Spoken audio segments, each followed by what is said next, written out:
गाठीशी आमदारांचं पाठबळ नाही, पण जनमानसावरती प्रचंड गारुड। आजवरती सत्तेत नसताना सुद्धा राज ठाकरे यांनी आपला करिश्मा आणि आपला दबदबा कायम ठेवलाय। आजवर एक आमदार असताना सुद्धा मनसेचं इंजिन धावत होतं, पण आता या इंजिनाला ब्रेक लागण्याची शक्यता आहे। या निवडणुकीमधल्या खराब कामगिरीमुळे मनसेच्या समोर आता नवं आव्हान उभं राहिलेलं आहे। बघूयात आजच्या या स्पेशल रिपोर्टमधून मनसे संदर्भातला हा वृत्तांत। एकदा राज ठाकरेच्या हातात देऊन बघा, एकदा दुकान बंद करून टाकेल। मनसेची मान्यता रद्द होणार का? मनसेचं इंजिन जाणार का?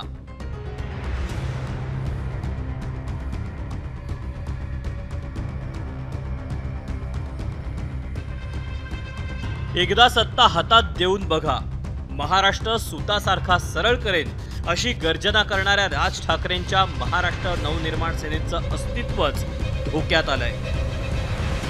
त्याचं कारण आहे नुकत्याच पार पडलेल्या विधानसभा निवडणुकीतली पक्षाची कामगिरी।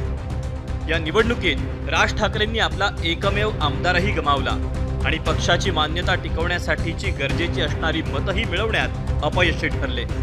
या अतिशय खराब परफॉर्मन्सचा फटका मनसेला बसण्याची शक्यता तज्ञांनी व्यक्त केली। एखाद्या पक्षाला मान्यता टिकवायची असेल तर त्याला किमान आयोगाचे जे निकष आहे, माझ्याकडे जी माहिती आहे त्याप्रमाणे त्यामध्ये एकूण 8% मतदान पाहिजे आणि त्याला एक जागा पाहिजे किंवा 2 जागा आणि 6% मतदान किंवा 3 जागा आणि 3% मतदान असा तो आयोगाचा निकष आहे। आणि महाराष्ट्रामध्ये 9.70 कोटी अंदाजे मतदार आहेत आणि आपण एक 6 कोटी लोकांनी जरी मतदान केलं तरी मला वाटत नाही की बाबा मनसेला, कारण 48 लाख मतं त्यांना किमान पाहिजे। तर मनसेची एकही जागा आलेली नाही, 48 लाख मतंसुद्धा मनसेला मिळाली असेल असं मला वाटत नाही। ही तपासणी करून आयोग त्याला निश्चितच नोटीस देईल मनसेला आणि आपल्या पक्षाची मान्यता का काढून घेण्यात येऊ नये असं विचारणा करेल आणि निकषात न बसल्यास मनसेची मान्यता काढली जाईल। मनसेची मान्यता काढणं म्हणजे त्यांचं नाव वगैरे हिरावून घेतलं जाणार नाही, त्यांचं जे चिन्ह असतं मुख्य, आता इंजिन चिन्ह त्यांचं फिक्स आहे, प्रत्येक इलेक्शनमध्ये त्यांना engine as a matter of right कायद्याने मिळतं, पण पुढे ते जे रिझर्व त्यांचं चिन्ह आहे, रिझर्व चिन्ह आहे, ते त्यांना मिळू शकणार नाही। त्यांना कोणतेही फ्री चिन्ह घ्यावे लागेल। फ्री चिन्ह म्हणजे शेट्टी आहे, घड्याळ आहे, ऑटो रिक्षा असे जे चिन्ह आहे ते त्यांना घ्यावं लागेल, एवढाच फरक आहे। पक्ष मान्यतेचे निकष काय असतात तेही पाहूया। एक आमदार असल्यास 8% मतं गरजेची असतात, 2 आमदार असल्यास 6% मतं गरजेची असतात, तर 3 आमदार असल्यास 3% मतं गरजेची असतात। पण विधानसभेत मनसेला केवळ 1.55% इतकीच मतं मिळाली। यावेळी सत्तेत जायचंच असा निर्धार केलेले राज ठाकरे आपले पुत्र अमित ठाकरेंनाही विधानसभेत पाठवण्यात अपयशी ठरले। मनसेने 125 उमेदवार दिले होते, त्यापैकी एकट्या बाळा नांदगावकरांना 50,000च्या वर मतं पडली। मनसेच्या 26 उमेदवारांना 1000पेक्षाही कमी मतं मिळाली। 1000वर आणि 2000पेक्षा कमी मतं मिळवणारे मनसेचे उमेदवार हे 25 आहेत।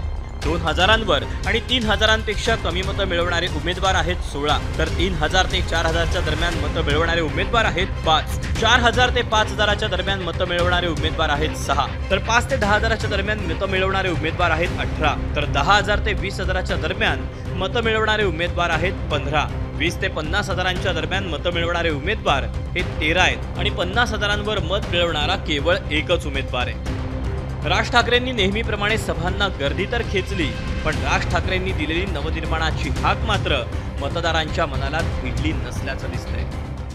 एकदा राज ठाकरेच्या हातात देऊन बघा, एकदा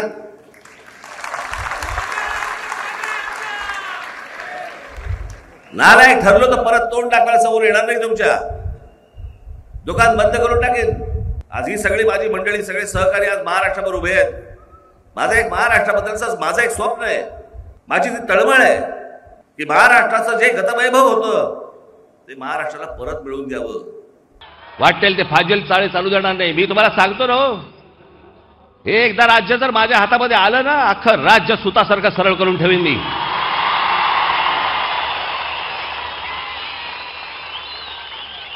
परत कोणाची वाकडी हिंमत नाही होणार बघायची।